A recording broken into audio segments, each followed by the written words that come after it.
The member for Gellibrand's time has expired. I call the member for Corangamite. Mr Deputy Speaker, thank you very much.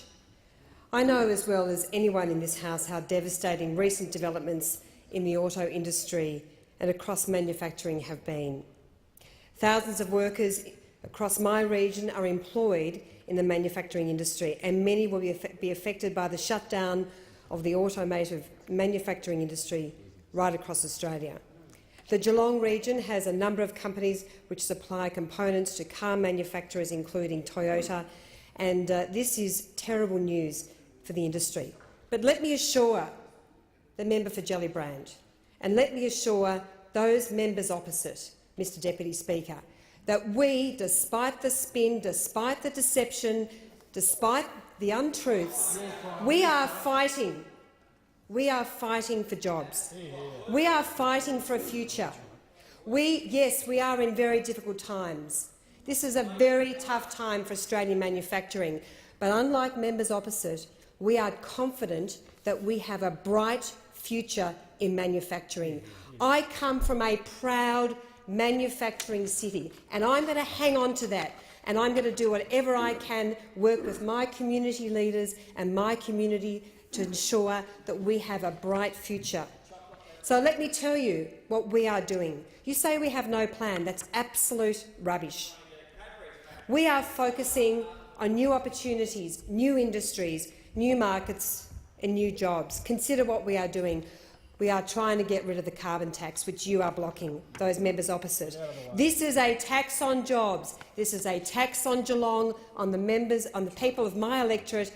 This is a tax on manufacturing. This is driving up the cost of energy, and that is hurting manufacturing. 2 million businesses are being hurt by the carbon tax, and what do those opposite do? Not 1 cent of compensation. Absolutely nothing. We are working hard to get rid of the mining tax, which has been blocked by members opposite. We are working hard to build a strong economy, to boost investment and confidence, and the more you drag our nation down as a strong centre of manufacturing, the more damage you do. Consider the basket case of an economy we inherited. Unless we get the budget back under control, we are heading towards $123 billion of accumulated deficits, $667 billion of government debt. We are slashing red tape. Yes, we are the government, and boy, have we got a job to do. We've got a very big job to do because of what you have done in wrecking our economy. Your legacy. Now, in my electorate, we are fighting for important new industries. The Geelong Centre for Emerging Infectious Diseases. We're investing money in a new intensive agriculture precinct. Yes, I know it doesn't resonate in Gellibrand, but agriculture right across this nation is incredibly important.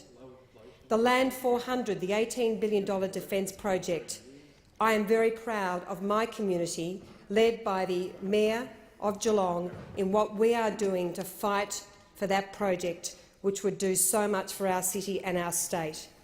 And I understand that members opposite haven't been following the news and haven't read the papers, obviously, but led by Industry Minister Ian Macfarlane, we are conducting an economic review of the South Australian and Victorian economies.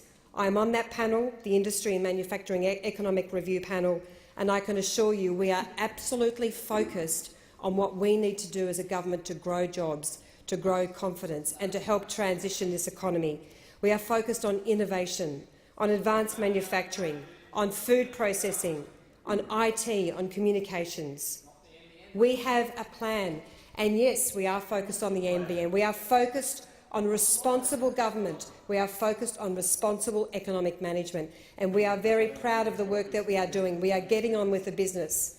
What members opposite don't understand is that governments don't create jobs, people do. People create jobs. We need to put the policy frameworks in the right place to ensure that we build the confidence, we build the investment and we grow the jobs. I remind those in this House that in my own electorate, the loss of Ford under Labor's watch has been a terrible blow. Rather than throw money, promising money, as Labor did, which led to more job losses, we are focusing on what we need to do. And this process, the Economic Review Panel and our $100 million growth fund is vital for jobs and for our future. The members for Corangamite's time has expired. Who has just shown the House that she doesn't need the protection of the chair to get a message across.